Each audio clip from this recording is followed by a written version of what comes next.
Então o irmão pode abrir aí o documento que eu já mandei no grupo da igreja, tá? A igreja local está lá no slide 17, tá?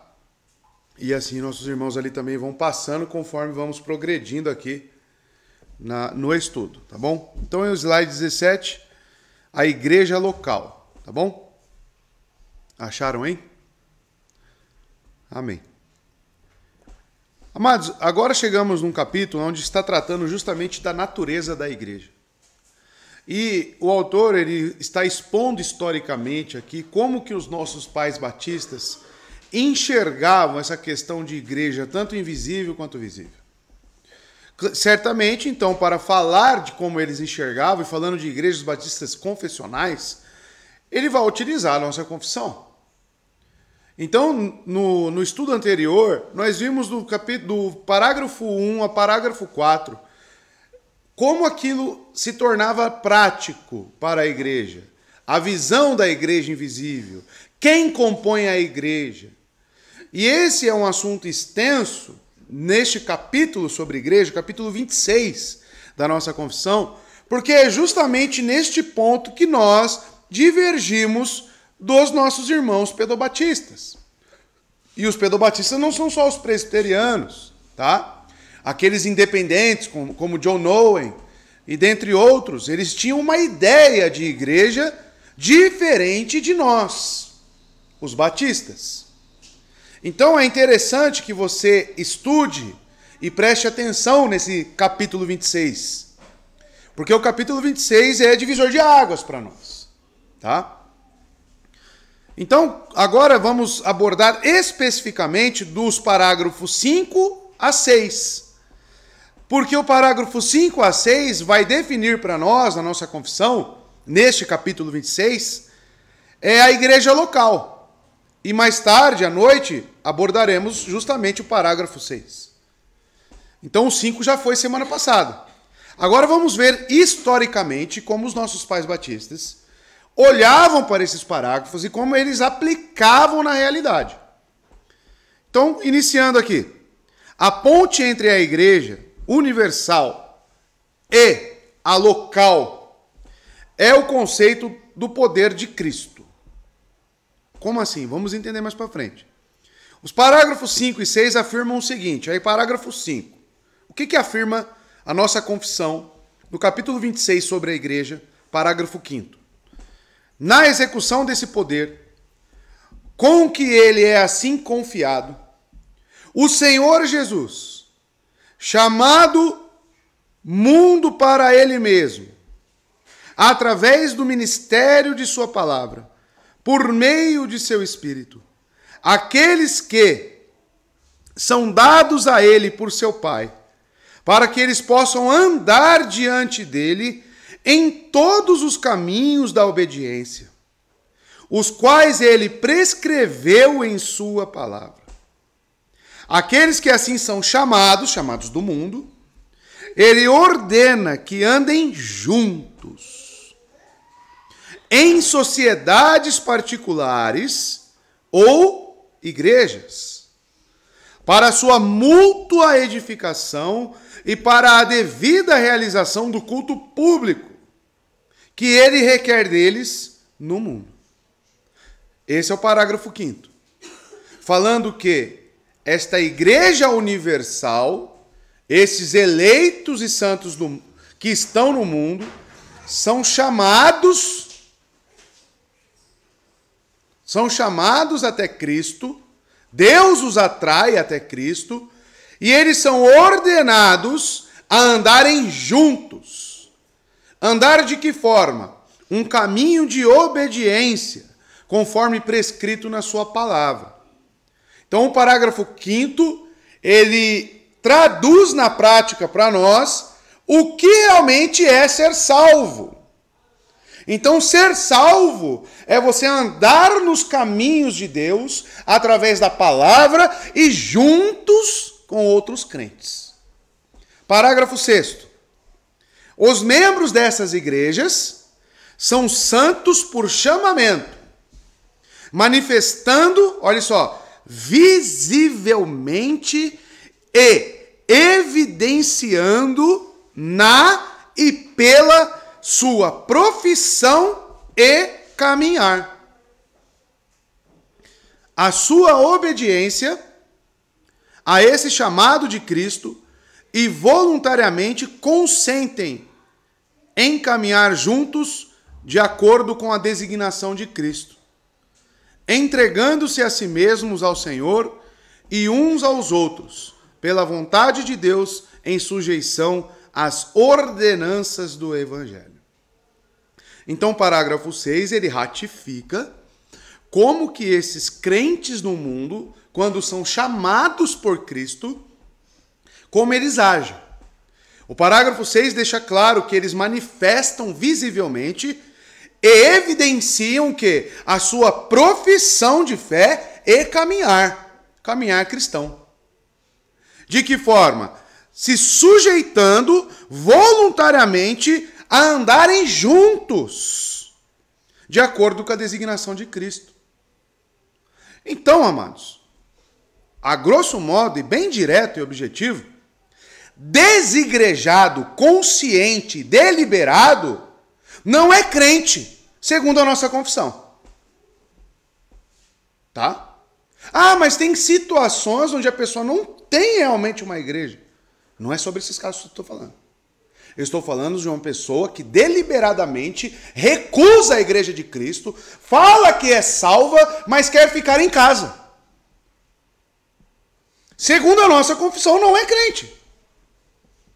Tá? Porque uma consequência de um cristão, de ser salvo, chamado por Cristo, é ser unido e enxertado na igreja, tanto universal e invisível, como a igreja visível e local. Tá? Então essa é a questão. Continuando. Natureza da igreja. O próximo slide. Agora. Nesses parágrafos é descrita a natureza da igreja local. Ela é criada por Cristo mediante o exercício presente do poder dele. Jesus é quem chama os indivíduos para servi-lo e os ordena a se unirem e a formarem igrejas. Viu? Eu vou repetir, coloquei até amarelo aí. Jesus é quem chama os indivíduos para servi-lo e os ordena, olha só, a se unirem e formarem igrejas. Esses cujas vidas demonstram a autenticidade de sua profissão de fé devem se unir livremente em congregações e professarem sujeição às ordenanças do Evangelho, pensando uma parte do parágrafo 6º. Ao chegarmos a este ponto, é necessário um exame detalhado da natureza da igreja, tá? E agora vamos discorrer sobre isso. Próximo slide. Então, essa identidade da igreja. Curiosamente, amados, a confissão não fornece uma definição sucinta da igreja local. Ela indica que essas assembleias vêm à existência pela obra de Cristo e afirma uma variedade de estipulações que devem ser seguidas de perto, mas não fornece uma declaração resumida sobre a natureza da igreja.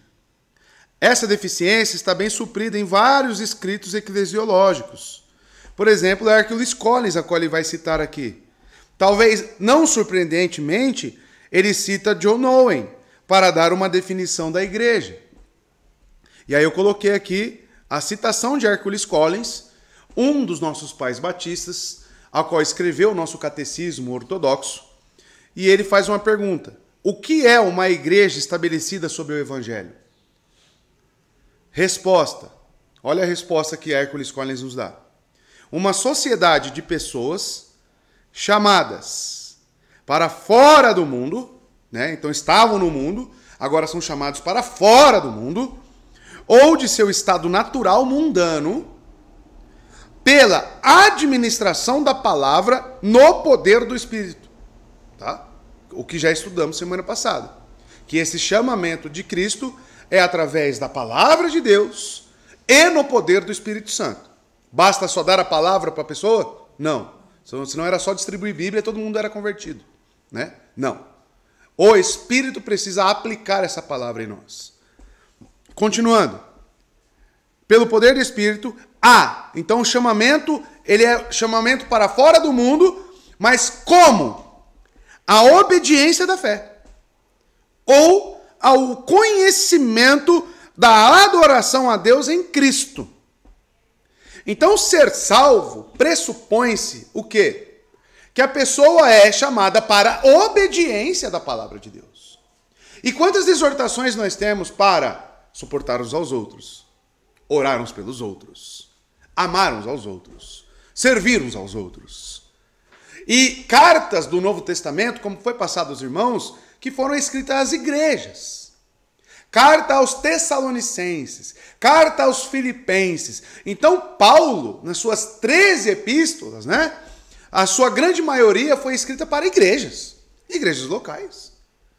Então, se eu não me submeto a uma igreja, essas cartas não têm serventia para mim. Obedeçam os vossos líderes. Aí eu lá em casa, quem me lidera? Ninguém, né? Aí eu me sujeito a quem? Ninguém. Não, mas eu sou a igreja. Ah, é? Tem diácono dentro de você? Tem presbítero dentro de você? O que é isso aí? É uma legião de demônio. Só pode, né? Então, amados, continuando aqui a definição, a obediência da fé ou conhecimento da adoração a Deus em Cristo, as quais se alegram juntamente em um vínculo sagrado. Ele está definindo igreja aqui. Ou por meio de um acordo especial para o exercício da comunhão dos santos e a devida observância de todas as ordenanças do Evangelho. Tá?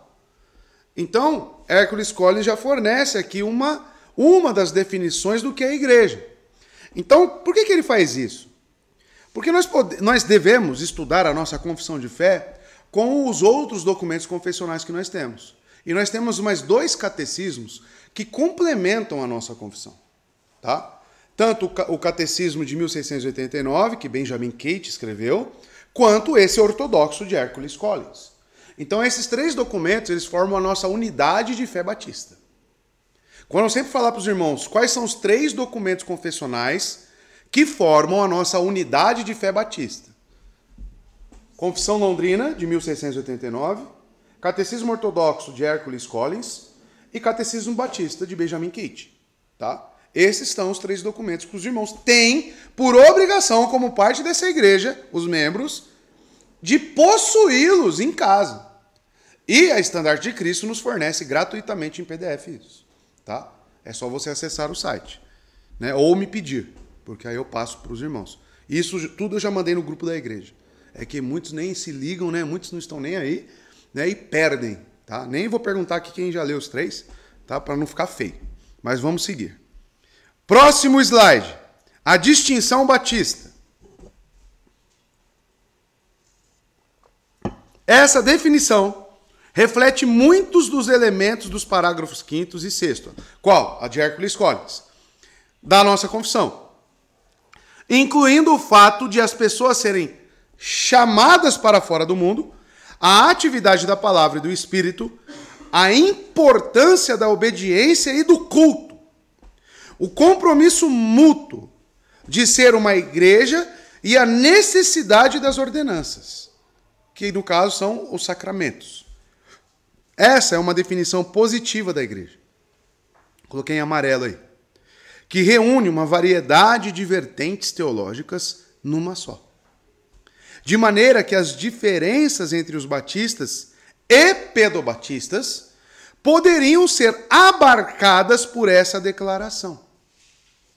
Porque, como eu já mostrei aos irmãos, os pedobatistas eles têm uma ideia de igreja local diferente da que os batistas têm. Tanto que o pedobatismo deles inclui na igreja, e vai além, no pacto da graça, os seus filhos. Tá? Então, a teologia da aliança dos pedobatistas vai influenciar na eclesiologia. É o que eu sempre digo aos irmãos. Uma doutrina, ela nunca caminha sozinho. E se a sua doutrina não tem equilíbrio bíblico, o que ela vai fazer? Ela vai desequilibrar as outras doutrinas. Então, para se ajustar à eclesiologia dos Pedros Batistas, a sua visão da teologia das alianças, eles têm que falar que os filhos estão inclusos no pacto da graça. Mas de uma maneira condicional. Quando eles chegarem à maturidade, eles abraçam esse pacto da graça e realmente aí eles fazem parte dele. Hércules Collins, ele vai perguntar justamente o seguinte, nas suas refutações no Catecismo Ortodoxo. Qual a diferença, então, de um filho de um crente que é batizado na igreja e que condicionalmente tem que aguardar a maturidade para abraçar o pacto da graça para o filho do ímpio? Que muitos deles chegam à maturidade e também abraçam o pacto da graça. Então, que diferença tem para o filho do ímpio, para o filho do crente, que é batizado dentro da igreja? Nenhuma. Porque ambos podem chegar à maturidade, receber a fé em Cristo e abraçar o pacto da graça.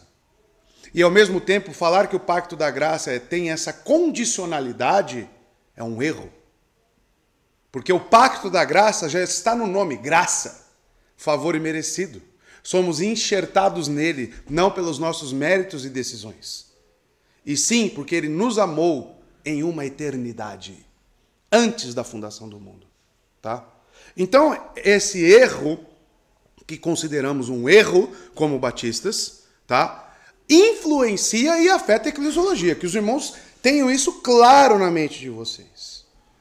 Falar que os filhos dos crentes compõem a igreja é uma maneira de conscientemente inserir ímpios naquilo que Cristo adquiriu com sangue.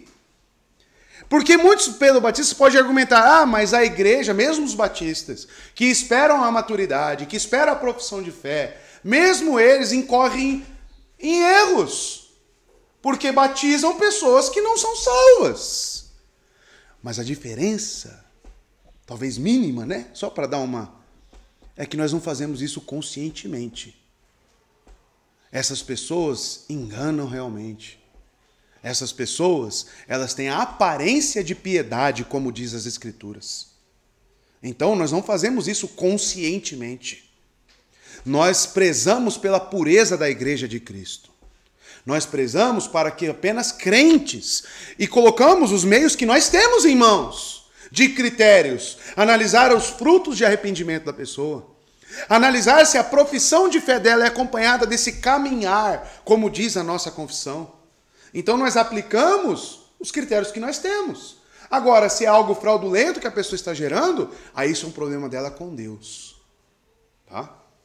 Só que é totalmente diferente de eu conscientemente falar, não, batiza todas as crianças. Mesmo eu sabendo que nem todas são salvas. Está entendendo a diferença? Então impacta na nossa eclesiologia? Impacta e muito. Tá?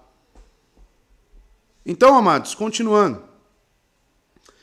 É certo que Collins, ele entendia a devida observância de todas as ordenanças do Evangelho de maneira diferente do que compreendia John Owen, como um dissidente. Estão lembrados que ele não concordou com...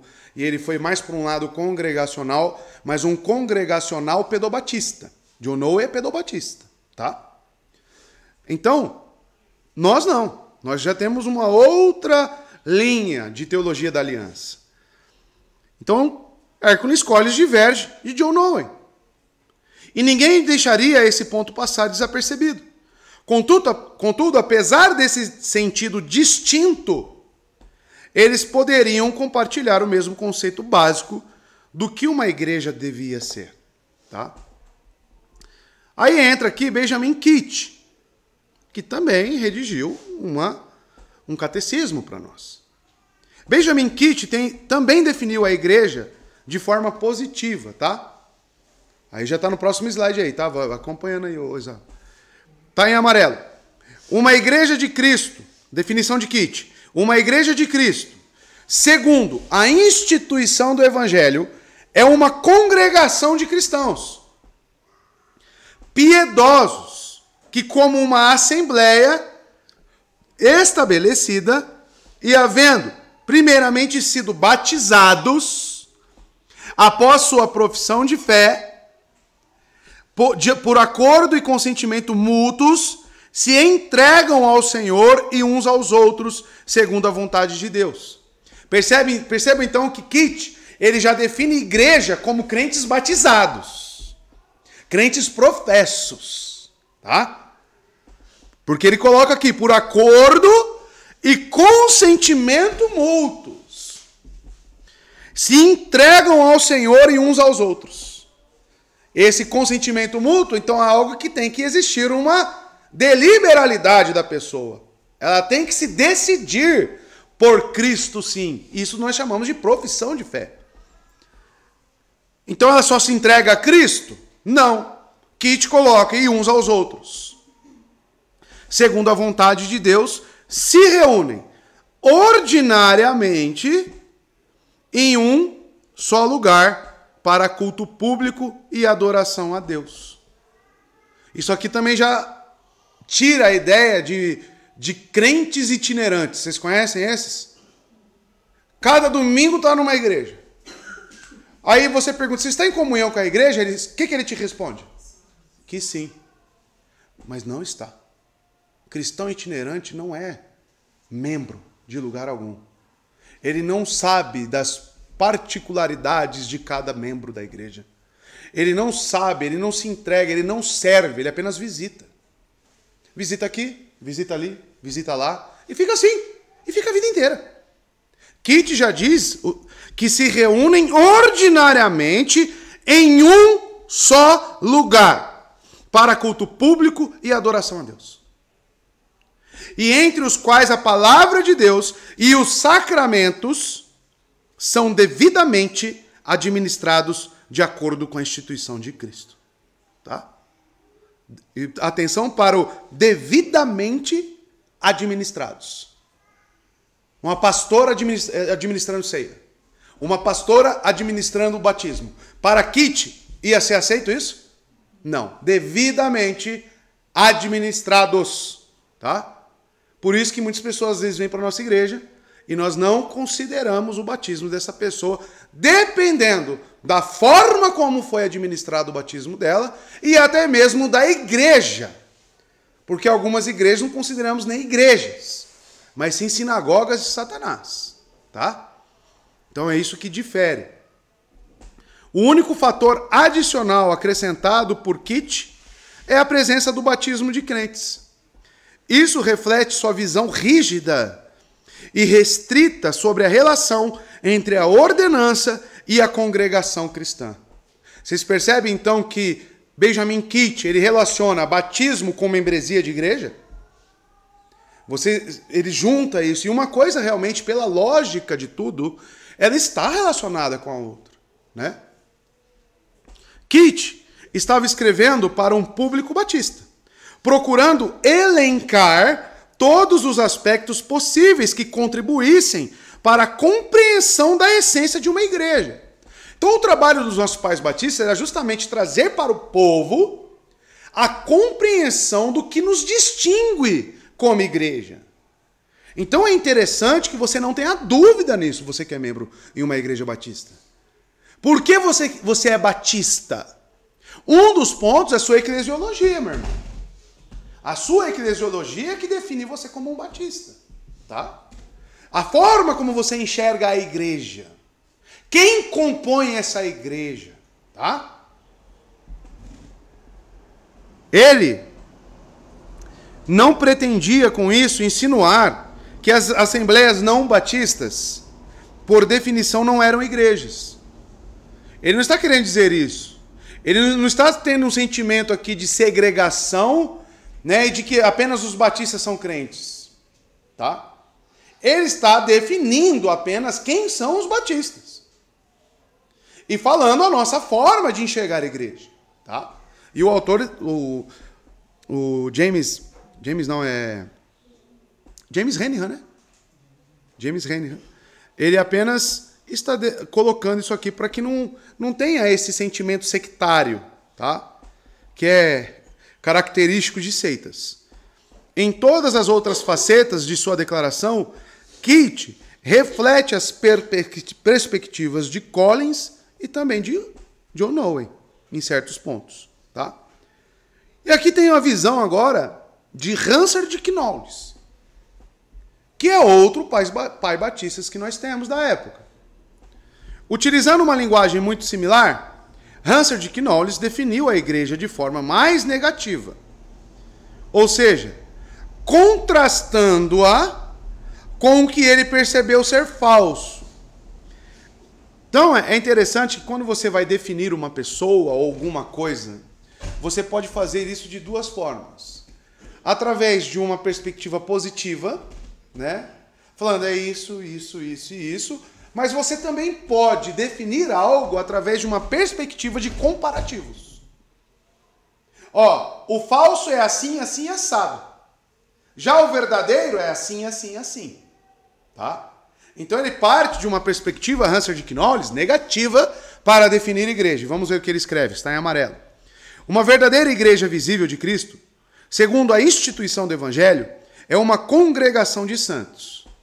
Aí ele cita 1 Coríntios capítulo 1, verso 2, a qual Paulo endereça a sua carta. Aos santos, né? Chamada para fora do mundo, né? Romanos 1, 7. Separada dos idólatras, olha aí, o ponto negativo, e dos templos dos ídolos.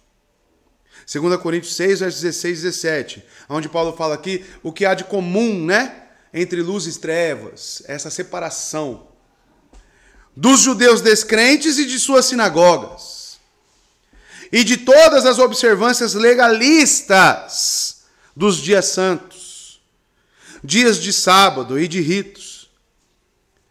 Por quê, amados? Muitos podem nos comparar, por observarmos o dia do Senhor, aos adventistas do sétimo dia. Mas é totalmente diferente a forma como observamos o dia do Senhor para com aqueles que têm uma forma legalista. Tá? E até colocam a salvação como condicionante disto. Tá? Aqui, nessa definição, já nos distingue de uma forma negativa. Não, nós não somos igual a esses. E de todas as observâncias legalistas dos dias santos, dias de sábado e de ritos, cerimônias e sombras mosaicas. Tem igrejas que ainda estão apegadas às sombras? Tem. Aí ele cita Atos 19, 9, Colossenses 2, 26 e 27, e que se reúnem em uma assembleia em um mesmo lugar. Tá? 1 Coríntios 14, 23. No dia do Senhor, que é o primeiro dia da semana. Aqui ele já fala do dia do Senhor. Atos 27. Para adorar a Deus visivelmente pelo Espírito e em verdade. João 4, 23 e 24. Fazendo uso das santas ordenanças divinas. 1 Coríntios 11, verso 2. Segundo a fé e a ordem do Evangelho. Colossenses 2, 5. Então os irmãos percebem a diferença de definição entre os pais batistas, né? Mas que de certa forma se complementam para nos trazer essa identidade histórica de quem nós somos. E aí ele vai citar no próximo slide, eu coloquei 3 mulheres, né? Porque surgiram 3 mulheres para serem membros, né? Ou membras na igreja de Knowles. Knowles diferencia igrejas verdadeiras e falsas, com base em diversos textos das Escrituras. Para que uma congregação seja uma coisa, ela não pode ser outra. E eu concordo com ele. Tá? Mas tem que tomar cuidado com esse pensamento, que vai ser muito bem trabalhado mais para frente. Por quê? Para que nós não caiamos em um extremismo sectarista. O que é isso? Só tem salvação nas igrejas batistas. Tá? Só as igrejas batistas são igrejas de Deus. Cuidado com esse pensamento. E a nossa confissão já trabalhou muito bem isso, dizendo que existem igrejas verdadeiras, porém imperfeitas e degeneradas. Só que ainda não podem ser caracterizadas como uma sinagoga de Satanás. Tá? Então é aquela linha tênue de saber distinguir o que é uma igreja que está incorrendo em um erro, talvez por ignorância, ou qual que é a igreja que faz aquilo deliberadamente por vontade própria, de negar as Escrituras. Né? Então nós temos que tomar cuidado com isso. Por quê? Esse sentimento sectarista, ela é característica de seitas, irmãos. Congregação Cristã do Brasil. Só tem salvação onde lá, Flávio? Só na Congregação Cristã do Brasil. Seita. Seita. Testemunho de Jeová. Só lá. Seita. Entendem? Então olha como a eclesiologia, a visão de quem é a igreja, ela é importantíssima para nós cristãos. E que pode justamente caracterizar uma seita ou não. Tá? Sua definição apresenta o que seria a degeneração da igreja descrita nos parágrafos 3 e 4 do capítulo 26. Que Knowles reúne esses dois aspectos em sua definição. A igreja de Devonshire Square, Londres, lidou com essa questão de uma perspectiva diferente. Eu tinha dito a igreja de Knowles, não, é a igreja de Devonshire Square, em Londres. Então ele lidou com essa questão, né, de uma maneira diferente. 3 mulheres, ele cita, da igreja de Leonard Harrison, se aproximaram da igreja de Londres, essa em Devonshire, e buscaram ser aceitas como membros. Os registros afirmam que essas 3 mulheres, 2 pontos, aí próximo slide, vamos ver o que aconteceu. Essas 3 mulheres, elas propuseram o ingresso na membresia e comunhão de nossa igreja. Anteriormente, elas eram membros da igreja que estavam sob os cuidados desse irmão Leonard. Nós consideramos seriamente a sua proposta. E seriamente é seriamente. Quais são as práticas dessa igreja? Quem é o pastor de lá? Como foi administrado aí talvez o seu batismo ou não? Tá? Então, chega-se uma pessoa querendo ser membro, tem que ser avaliado, tá? Com seriedade. Nós consideramos seriamente a sua proposta dessas 3 mulheres. E já que houve entre elas uma infeliz ruptura e divisão, ou seja, essas mulheres não saíram dessa igreja de Leonard Harrison de uma maneira amistosa. Saíram então lá debaixo de divisão bruta, né? Uma infeliz ruptura e divisão. Não é assim, eu estou saindo de cidade, vou para outra e vou mudar de igreja. Não, não foi isso. Tá? Ao ponto de que lá, olha só o que ele diz. Ao ponto de que lá não há pastor nem presbítero. Sabe o que isso aqui caracteriza? Já naquela época, né, eu vejo aquela visão do Mário Persona. Conhece Mário Persona? Não tem esses líderes na visão de igreja deles. Apenas se reúnem em casas, né? E levam a palavra e compartilham e acabou, oram lá e vão embora. Não precisa de uma placa, não precisa de toda uma organização, não precisa de líderes. A igreja que essas 3 mulheres estavam vindo, não há pastor, nem presbítero. Tem o que lá então? Tem cooperador, né? O cooperador, né? Nem diáconos, nem disciplina eclesiástica. Mas aí as coisas começam a ficar sérias, né? Nem administração das ordenanças da ceia do Senhor. Olha de onde está vindo essas 3 mulheres. Ainda bem que elas romperam, né? Em resumo, já que os grandes propósitos do nosso Senhor Jesus em instituir uma igreja nesta terra não são atendidos, nós não podemos deixar de concluir que, aí coloquei até sublinhado, o status de igreja da congregação a qual pertenciam foi perdido. O que eles concluíram então? Que elas estão vindo de uma igreja? Não. De uma sinagoga de Satanás. Por quê? Sem disciplina, sem ceia do Senhor, sem liderança eclesiástica. É igreja? Não é igreja. Aí isso aqui para nós é importante. Porque nós estamos vendo aqui algo que é prático para nós. O que eu pedi para o Flávio, que veio da Congregação Cristã do Brasil? Flávio, você consegue elencar para mim as principais heresias desta igreja? Aí está fazendo lá, né? Mandei algumas coisas para ele, consegui cartas de desligamento de algumas pessoas. que fala um motivo por que estão saindo da igreja. Mandei para ele também e daqui a pouco teremos um dossiê, um documento que fala sobre esta seita. O Felipe estava fazendo um estudo lá das Assembleias de Deus. Nós temos que fazer um estudo também da Quadrangular, porque o presidente da Quadrangular disse abertamente em um vídeo que Jesus Cristo é um anjo. Opa, atacou a Trindade, meu irmão? Aí é sério. Então nós temos que saber, com sabedoria bíblica, irmãos, não com pressupostos, não com achismos, o que caracteriza uma igreja ou não. E nós viemos de, talvez, igrejas que não são igrejas, né?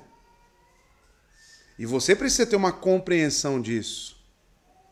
Os pastores e líderes, principalmente, para chegarem em você e dizer, olha, da onde você vem, não era uma igreja. Por quê? Por causa disso. E texto bíblico. Tá? Descartar as escrituras, por exemplo. Tem como uma igreja que foi chamada para andar juntos conforme as prescrições bíblicas descartar a palavra e ser chamada igreja? Não dá. Vivemos de revelações. Isso é igreja? Que revelações novas são essas? Né? Falamos de adventistas do sétimo dia. Não, a Bíblia sim, mas você tem que ler aqui os escritos de Ellen White, em nível de igualdade com a Bíblia. Tá? E aí, o que é isso? Isso é uma igreja? Então temos que tomar cuidado com o que define igreja e o que não define. Porque é justamente o que eles fizeram aqui. Desfecho dessa história. Do ponto de vista da igreja de Devonshire, a ausência de oficiais, disciplina e administração das ordenanças significava efetivamente que a sua relação eclesiástica com a igreja de Leonard Harrison havia terminado. E ponto. Só um parênteses. Eu acho muito estranho isso. E vale um ponto de atenção para nós. Não estou dizendo que essas igrejas que fazem isso não são igrejas, mas é um ponto que me causa muita estranheza. Tem igrejas que fazem ceia de 6 em 6 meses, sabiam disso?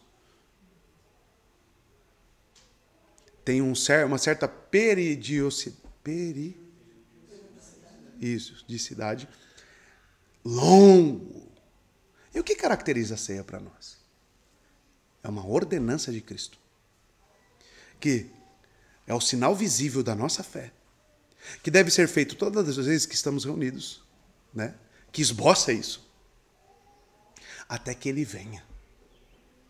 Então é uma ordenança, é um sacramento. E se estamos reunidos, nada melhor que no dia do Senhor, o dia que ele ressurgiu dos mortos, fazermos o quê? Lembrarmos de sua morte. Esta morte que nos salvou. Aí eu faço isso de 6 em 6 meses. Peraí. Eu lembro, então, através de uma ordenança instituída pelo próprio Cristo, de que ele morreu de 6 em 6 meses? No mínimo estranho. Concorda comigo? Eu achei estranho de uma vez por mês. Tanto que fazemos todos os domingos, né? Mas através dos estudos, lendo os nossos pais batistas, eu realmente não tem sentido uma vez por mês. Não tem sentido algum, tá? E fica para nós que a ceia e a ordenança é algo característico da nossa fé, irmãos. É algo que tem que ser executado, é uma ordenança, tá? Até falo para as irmãs que não ficam nos 2 cultos, né, que moram longe, tomem cuidado, participem. Priorizem a ceia do Senhor, tá? Então, continuando aqui o desfecho. E assim essas mulheres, elas puderam ser recebidas como membros, sem que isso significasse uma quebra nas relações entre as igrejas. Aquela já não era mais uma igreja. A ausência dessas coisas servia como evidência do seu desaparecimento. Então, o que eles caracterizaram a vinda dessas 3 mulheres? Vocês estão vindo do mundo para a igreja agora, verdadeiramente. Vocês não vieram de uma igreja para outra igreja. Não, vocês vieram do mundo para a igreja de Cristo. Tá? Pesado, né? Em todos os casos citados anteriormente, a igreja foi definida em termos de seus membros. seus compromissos, seu governo e suas atividades. As assembleias cristãs eram organizações religiosas trazidas à existência pela presença ativa de Jesus Cristo. Elas tomavam forma visível através de pactos mútuos e se engajavam em certas atividades delineadas nas Escrituras. Então é isso que vai definir uma igreja de Cristo. Uma igreja que segue as suas ordenanças. Os princípios básicos de uma igreja. Aí você deve, só para complementar aqui, você deve estar se perguntando, né? Nossa, mas por que deve uma igreja não querer instituir líderes? Existem muitas denominações, os irmãos têm que tomar cuidado quanto a isso. Que, por exemplo, descartam os escritos de Paulo. Sabiam? Existem muitas congregações. Por outro lado, tem outros que só consideram os escritos de Paulo. Também é uma seita paulina, que digamos que seja. Tá? Ou seja, não enxergam as escrituras como totalmente inspiradas. Totalmente suficientes. É daí que surgem essas aberrações, irmãos. Tá? Porque quem efetivamente institui esses líderes, né, diáconos, presbíteros, são os escritos posteriores do Novo Testamento. Paulo fala isso a Timóteo, a Tito, né? Temos também Lucas escrevendo Atos. Então, assim, amados, surgem essas aberrações. Por quê? Por causa da palavra. Como que eles enxergam a palavra de Deus? Pode falar, Flávio. Em algumas congregações, alguns anciões recomendam que tenham só revelações do Novo Testamento. O Antigo não é a palavra de Deus para algumas congregações. Tá vendo? O Flávio ele esboçou para mim uma certa dificuldade, né, em realmente sistematizar, elencar esses pontos de heresia. Por quê? Porque varia muito de congregação para congregação. Né? Tem uma que já tem uma vertente, tem outra que já tem outra, como ele está falando aqui agora. Tá? Continuando. Os princípios básicos de uma igreja. Próximo slide. Os batistas particulares não consideravam suas igrejas como sendo as únicas verdadeiras igrejas. Que isso fique claro para nós. Porque quando nós expomos as trevas, né, expomos os erros das igrejas e denominamos algumas como seitas realmente, falamos isso abertamente no púlpito, tem pessoas que ficam assustadas com isso. Nossa, por que ele ataca tantas as outras igrejas? Irmãos, não é uma questão. A questão aqui é de definir.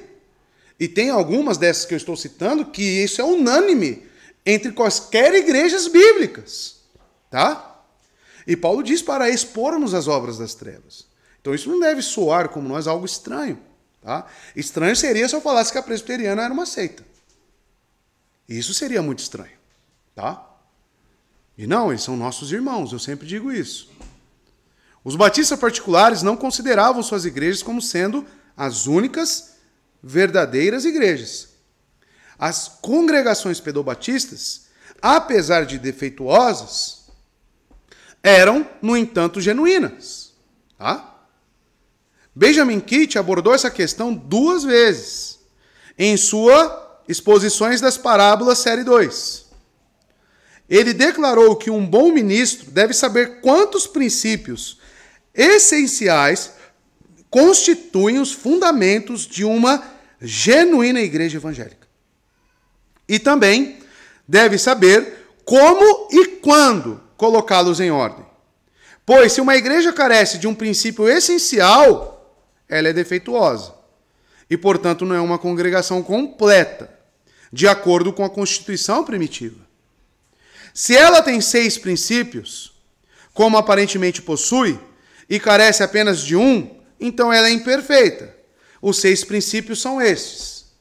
Aí, aqui, nós temos os 6 princípios que Benjamin Kitt considera uma igreja verdadeira ou não. Tá? Não que a falta de um desses já denomine a igreja como sinagoga de Satanás. Tá?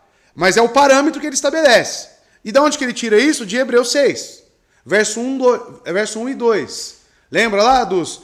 Não lanceis novamente mão dos princípios elementares, né? A fé no Senhor Jesus Cristo, o batismo, a imposição de mãos e por aí vai. E ele coloca aqui, ó, arrependimento, fé, batismo, imposição de mãos, a crença da ressurreição dos mortos e o juízo eterno. 6. Então, para Kit, esses 6 pontos vai nos auxiliar a definir essa igreja como de Cristo ou não, tá? Lembrando que batismo tem que ser olhado a administração como um todo, tá? Como administram, como enxergam, né? O porquê fazem. A ceia também é a mesma coisa, né? Esses são chamados de fundamentos ou princípios fundamentais. Então vamos lá. Batismo em imposição de mãos. Eu coloquei aqui. O autor também, depois eu vou definir mais para frente, tá? O batismo em imposição de mãos. Certamente, o batismo e a imposição de mãos não são fundamentos para a salvação. Batismo salva alguém? Não. Mas um crente quer ser batizado? Por quê? Declaração de fé e é uma ordenança de Cristo. Ok? Mas, para a salvação, batismo não define nada. Tá? Batismo e imposição de mãos, se vocês lerem Hebreus 6, verso 1 e 2, eles estão juntos. Tá? É como se fosse um elemento só. Batismo e imposição de mãos. Os irmãos vão perceber por quê. E não são fundamentais para a salvação. Afinal, ninguém poderia ter sido salvo se não for batizado. É evidente que alguém que não foi batizado pode ser salvo. O ladrão penitente foi salvo na cruz, sem batismo. Mas ele não foi batizado. Entretanto, esses 6 princípios, como aqui estabelecidos, são os fundamentos de uma igreja evangélica. Tá? Todos esses princípios pertencem aos recém-nascidos em Cristo ou não, ou são o ABC do cristão. Recém-nascido aqui não é bebezinho, não. Estou falando recém-nascidos em Cristo, tá? Que o autor está falando. Ou o ABC do cristão. Para que ele possa ser aceito para a membresia regular de uma igreja. Tá? Então, quando chegar aqui candidatos à membresia, nós temos que observar, né, esses pontos aqui. Por que não? De Hebreus 6, verso 1 e 2. Porque são os elementos básicos. Arrependimento, como você enxerga? Fé. Como você vê o conhecimento da fé? Que nós perguntamos, qual foi a sua experiência de conversão? Né? O que você crê aí sobre ressurreição dos mortos? Juízo eterno. Né? Aí o cara vem com uma visão de juízo, né, pré-tribulacionista. Né? Não, vamos ser arrebatados. Opa, peraí. Isso aí tem algumas, se estudarmos a fundo, tem algumas coisas que implicam seriamente, né? Muitos pensam que escatologia está desassociada da nossa vida prática na igreja. Mas não está não, tá, irmãos? Temos que tomar cuidado. Se for estudado a fundo, traz alguns certos desequilíbrios. Estava falando isso até com o Fábio. Então, amados, imposição de mãos. O que isso significa? Coloquei no próximo slide aí. Da imposição de mãos, em Atos, a imposição de mãos resulta no transbordar do Espírito Santo. Por exemplo, Pedro e João visitaram os crentes em Samaria e colocaram suas mãos sobre os samaritanos, que em consequência receberam o Espírito Santo. Atos 8, verso 17. E isso era uma forma de confirmar o apostolado deles. Tá? Porque, se vocês lerem Atos 8, os samaritanos já tiveram ouvido, né? Anunciaram para eles já o Evangelho. Mas, para que fosse colocado, selados eles com o Espírito Santo, Deus enviou lá os apóstolos. Isso de uma forma para confirmar o apostolado. Tá? Ananias, por exemplo, pôs suas mãos sobre Paulo, que recebeu tanto a visão como o Espírito Santo em Atos 9,17. Tá? Ananias era um apóstolo? Não, mas Paulo seria. Né? Então era necessário essa confirmação.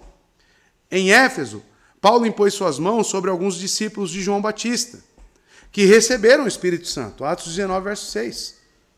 Outras passagens mostram que a prática de impor as mãos sobre alguém está relacionado à cerimônia de ordenação ao serviço, ministrar as necessidades dos pobres. Em Atos 6, verso 6, quando colocam lá Estevão como diácono, impõem as mãos sobre ele. Tá? Proclamar o evangelho ou pastorear uma igreja. Tá? Então esta prática, porque muitos têm dúvida, o que significa esse impor as mãos? Essa prática ela está relacionada tanto com os ministros ordenados, tá? Seja diáconos, presbíteros, pastores, quanto na profissão verdadeira de fé. E como veremos, a igreja de Kit, se não me engano, se não me falhar a memória aqui, quando tinha crentes que eram batizados e que professavam sua fé, o pastor orava e impunha as mãos sobre esses novos membros, né? Ou novas pessoas que vieram ao arrependimento, como uma forma de confirmar aquilo, tá? Uma igreja defeituosa. Próximo slide. É verdade que uma igreja pode ser material e formalmente uma igreja verdadeira, isto é, eles podem se entregar ao Senhor e uns aos outros como uma congregação para caminharem juntos na comunhão do Evangelho, mesmo que não estejam batizados e nem reconheçam a imposição de mãos, porque afinal, isso é só um dos pontos, né? Contudo, neste caso, eles devem ser considerados não como uma igreja evangélica completa, mas sim como uma igreja defeituosa em alguns aspectos, em relação à sua constituição e forma regular do evangelho, ou como uma igreja que falta uma coluna. Por exemplo, consideramos como batistas, o batismo dos presbiterianos como válido? Então nós enxergamos os presbiterianos, a igreja presbiteriana como uma igreja com 6 pilares, com um a menos. Mas isso a torna uma sinagoga de Satanás? Não, é uma igreja imperfeita. Entenderam a linha? Tá? Mesmo olhando para eles e falando, não tem ninguém batizado lá. Não tem mesmo.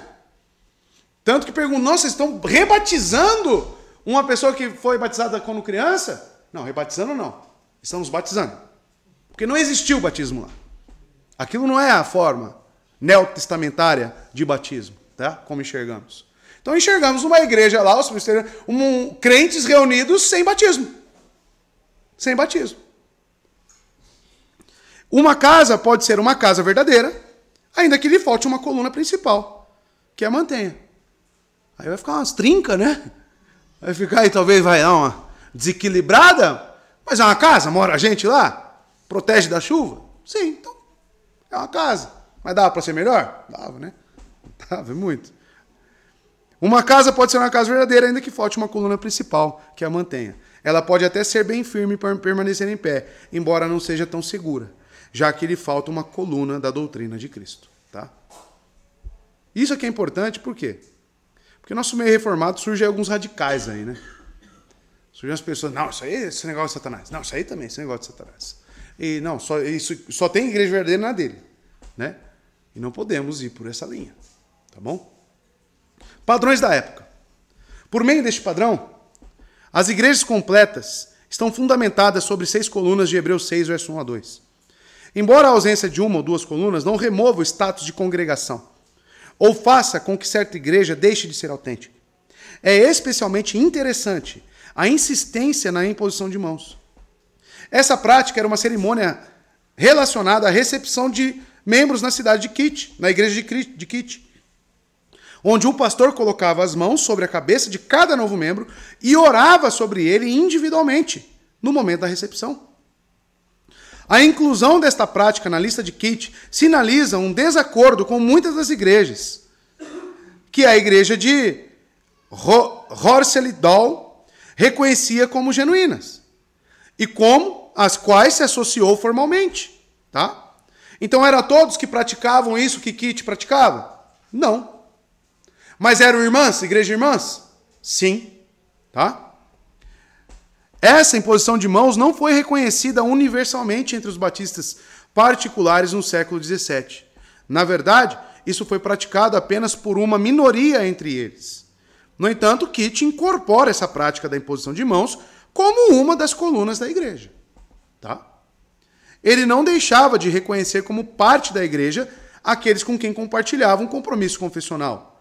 Nem deixava de reconhecer seus amigos pedobatistas como parte da igreja. Olha que interessante. Ele declarou explicitamente que uma igreja pedobatista era uma igreja verdadeira, embora fosse deficiente em um assunto básico. Tá? Então é esse equilíbrio, irmãos, que nós devemos ter. Tá? E não sair rotulando das igrejas por aí. Por isso que, por exemplo, até mesmo a CCB, e tendo aqui o testemunho de um irmão, é bom nós termos documentos e que seja estudado, debatido sobre essa igreja, antes de falar seita, né? E muitos já fizeram esse trabalho aí, né? Muitos já tiveram esse desprendimento. Então veja os padrões da época. Porque estavam ali surgindo igrejas, estavam tendo uma cisão. A reforma protestante ainda estava reverberando, falando anos posteriormente. Tá? E nessas divisões, às vezes não, sempre surgem seitas, né? Esse pensamento sectário, esse pensamento só nós somos igrejas, só aqui existe salvação, e não é bem assim que acontece, tá bom? E aqui houve um impasse. Não é porque Kit considerava os pedobatistas irmãos que significa que todo mundo era também aceito, né? Aí é o equilíbrio, tá? Quando eu falo equilíbrio, não é só para pender de um lado só, não. É equilíbrio, tanto sim quanto não. Em a counter antidote, né? Um antídoto para expurgar os efeitos malignos de uma última falsificação preparada pelo senhor Gilles Schultz, tá? Kit respondeu a um pedobatista. Gilles Schultz, que atacou os batistas sobre várias questões. Entre outras coisas, Schultz aparentemente tentou levar a percepção que concebia a respeito da doutrina dos batistas a conclusão lógica que ele próprio concebia. 2 pontos, coloquei em amarelo. Ou as igrejas independentes eram igrejas verdadeiras, ou as igrejas batistas eram igrejas verdadeiras. As duas, impossível. Ou uma ou outra, segundo o pensamento de Schultz. Mas ambas não podiam ser genuínas. Kit respondeu.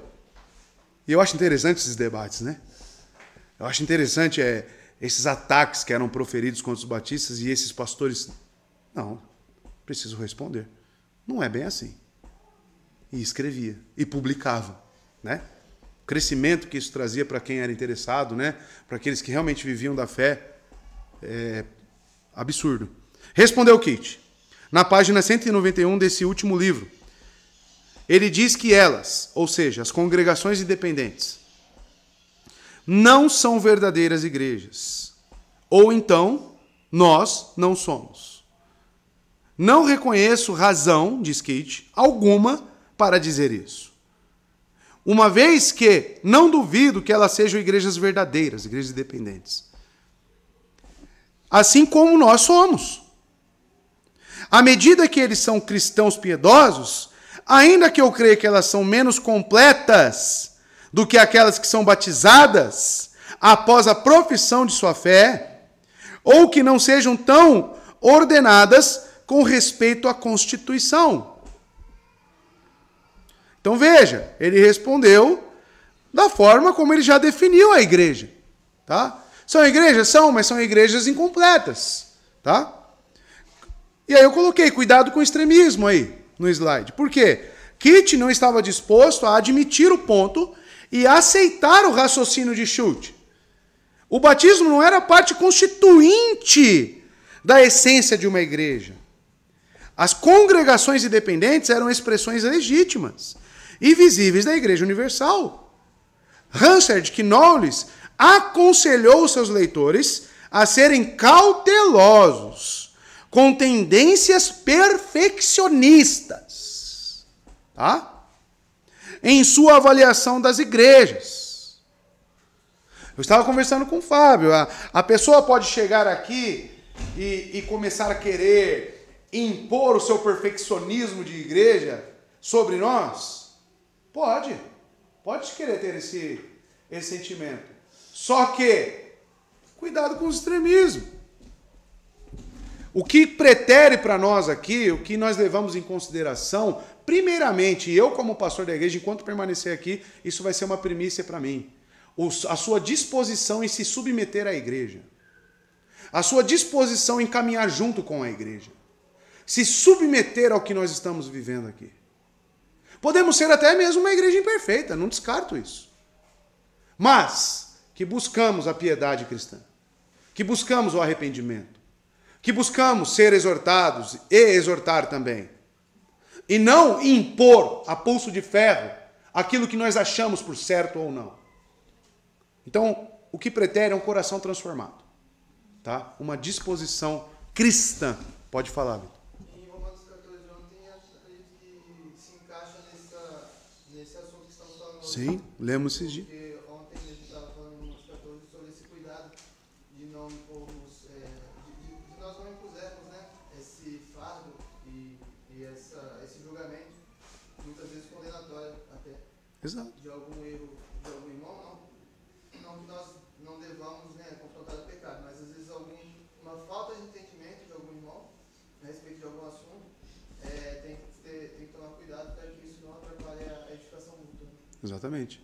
Se, por exemplo, o que diz Paulo em Romanos 14, o irmão ainda tem a tendência em se abster de certos alimentos e você não, por causa da sua consciência cristã, mas se esse irmão de consciência mais fraca, digamos, ele se escandalizar, ele ser abalado na fé por causa da sua prática, o que Paulo diz? Que você se abstenha da sua prática. Tá? Então, assim, nós prezamos, o que é a primícia, segundo Paulo, o que o Vitor ressaltou em Romanos 14? É justamente esse caráter de servir o seu irmão, de suportar o seu irmão. Tá? É isso que pretere para nós. O amor, o cuidado. E não esse perfeccionismo. A qual aqui o Hansard Knoll está falando a seus leitores, para serem cautelosos com as tendências perfeccionistas. Não, se a ceia não tiver cálice único, não é uma igreja. Opa, calma aí, meu querido. Calma aí. Não, se a igreja usa violão, não é uma igreja reformada. Opa, calma aí, meu querido. Segura o coração, meu irmão. Não é por essas vias. Tá? Sejamos cautelosos com a tendência perfeccionista. E essa onda reformada aí, o que mais surge é o quê? Os gladiadores de internet. Né? Outro dia, um irmão, não sei, não vou nem chamar de irmão, não sei quem é, né? Mas mandou lá no YouTube, lá em uma das pregações. Culto de doutrina? E vocês se dizem reformados? Troquem esse nome. Só por causa da nomenclatura do culto.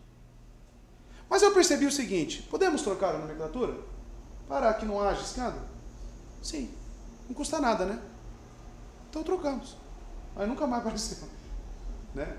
Mas tem problema, será? Falar culto de doutrina. Tem doutrina num culto? Numa pregação expositiva? Será que é isso realmente que pretere? A nomenclatura de um culto? Né? Então é esse equilíbrio, às vezes, que falta para as pessoas. Ainda mais nessa tendência reformada. Não, o princípio regulador do culto. Não pode nem ter projetor. Isso aí não está prescrito na palavra. Calma, meu querido. Não é bem por aí também, né? Não é bem por aí também. Tá? Daqui a pouco vocês não fazem dança nem teatro, mas usam aí um monte de coisa tecnológica, né, no culto, né? Tá certo isso? Né? Não, apaga tudo. É lamparina, né? Igual o Paulo lá, né? E Eutico morreu lá, caindo lá por causa da... Já estava tarde, né? Vamos pôr lâmpadas, lamparinas. Vai ficar uma fumaceira aqui, imagina? O povo já está doente com ar-condicionado, imagina com aquelas lamparinas. Os asmáticos aí vai cair duro. Catolicidade batista, próximo slide. Está acabando já. A catolicidade presente entre os batistas particulares é evidenciada na presença de igrejas com membresia aberta, ceia livre, nas Assembleias Gerais de Londres. Por quê? Existia na época igrejas batistas que tinham a ceia aberta, que é caracterizado membresia fechada ou aberta, né? Nós, por exemplo, nós somos de membresia fechada, né, a nossa igreja.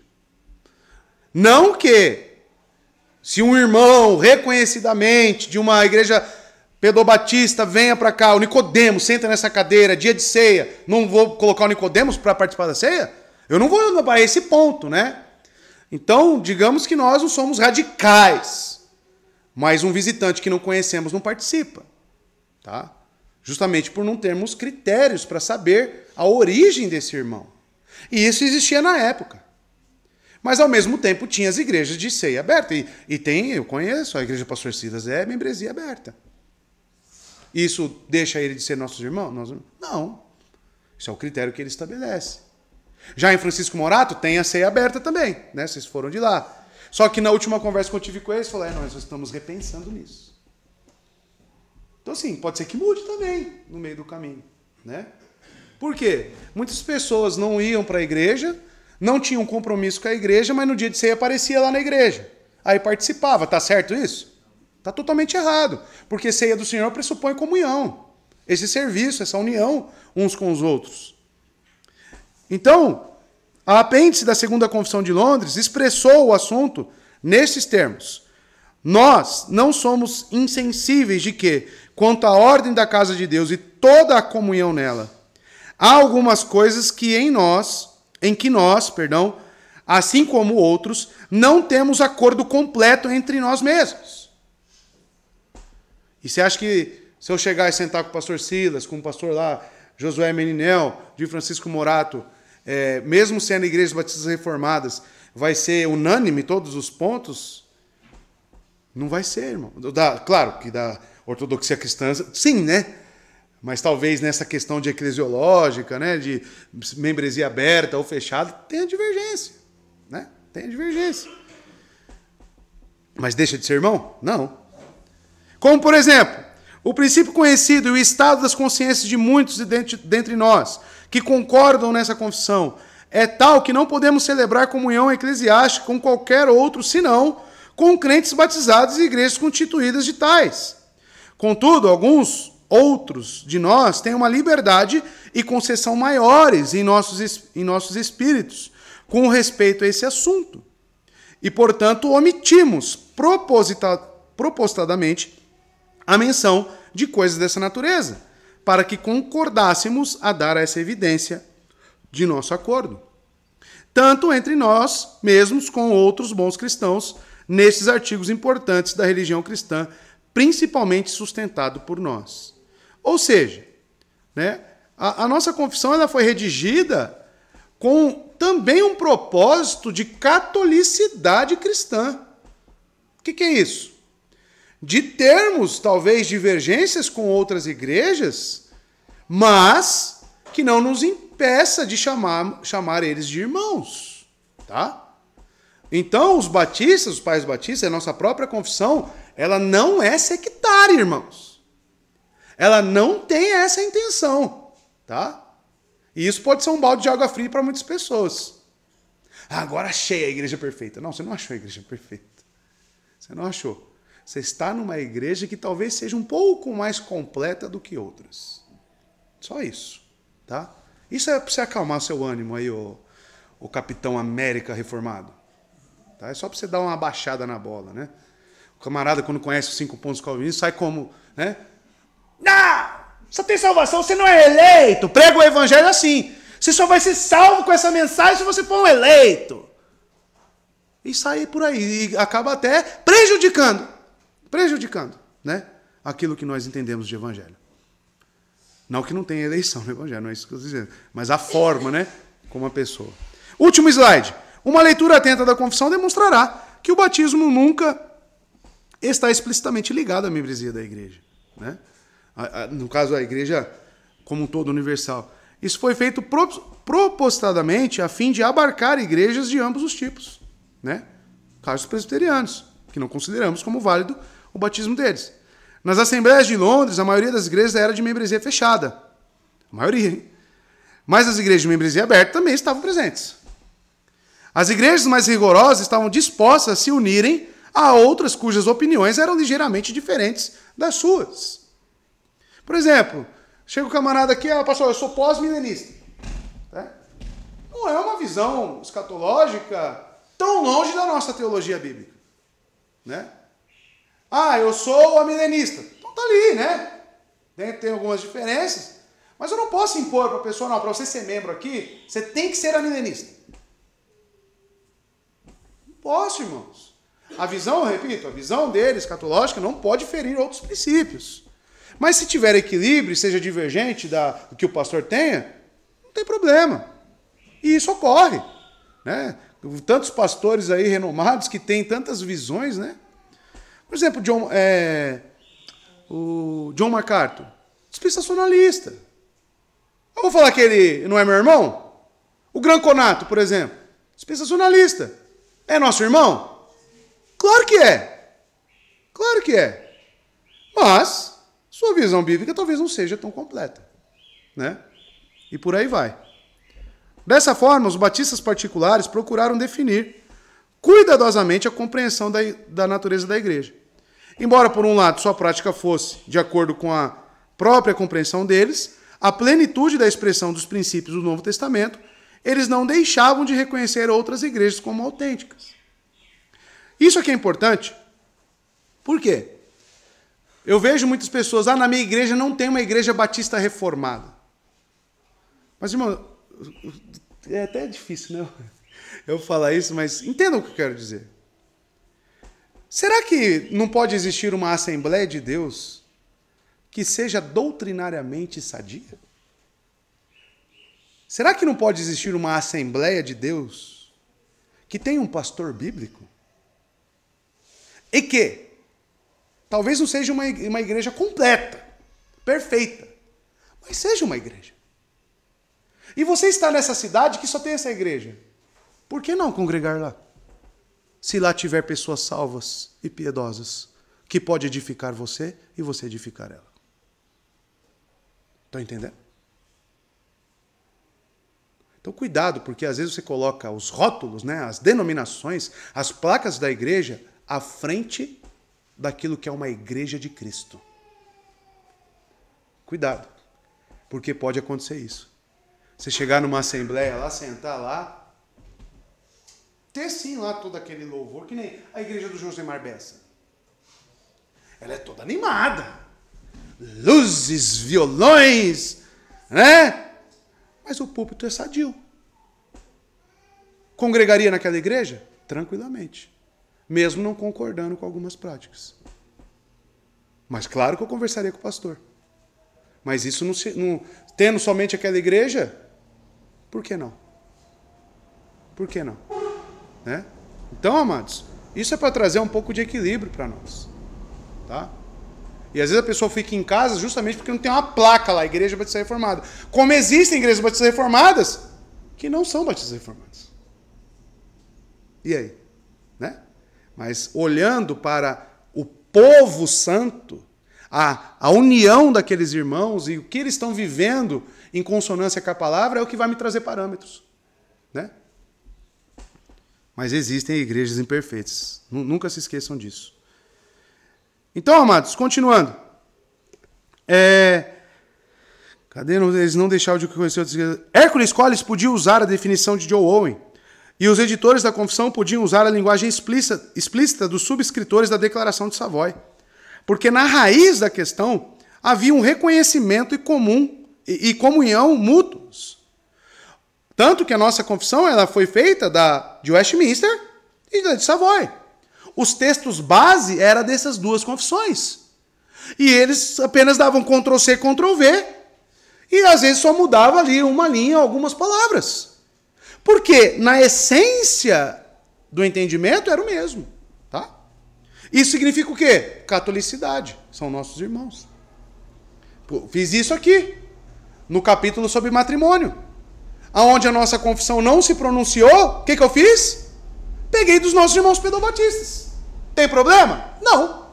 Eles são reconhecidamente nossos irmãos, né? E não ferem os outros princípios nossos de igreja. Então, por que não usar? Como podemos usar de Savoy também. Em algum ponto que talvez não seja tão clara a confissão. Tá? Então, porque na raiz da questão havia um reconhecimento e comunhão mútuos. A Igreja Universal não era um corpo de batistas, mas sim um corpo cristão, que incorporava igrejas de vários tipos e incluía até mesmo indivíduos que ainda estavam dentro dos limites de igrejas apóstatas. Várias congregações, quaisquer que tenham sido os seus princípios constituintes, eram consideradas igrejas verdadeiras, desde os santos visíveis fossem chamados para fora do mundo e unidos em obediência a Cristo. Essa é a premissa. Obediência a Cristo. Nasceu de novo. Vida cristã. Tá? Porque tem muita gente que está na igreja reformada, mas vive como um ímpio. E a igreja tem que estar atenta para expurgar esse do nosso meio. Por isso que tem a disciplina eclesiástica. Né? O que Paulo fala lá? Em 1 Coríntios 5. Vocês não fizeram nada ainda? Expulsem do meio de vocês esse perverso. Tirem aí. Porque não está andando em obediência a Cristo.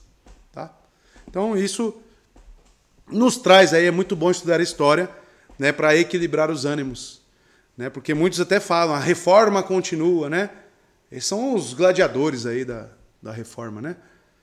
Não que em tudo não esteja errado, mas tem que ter equilíbrio, tem que ter cuidado, tem que ter, né, muita paciência e mansidão nesses assuntos. Amém, irmãos?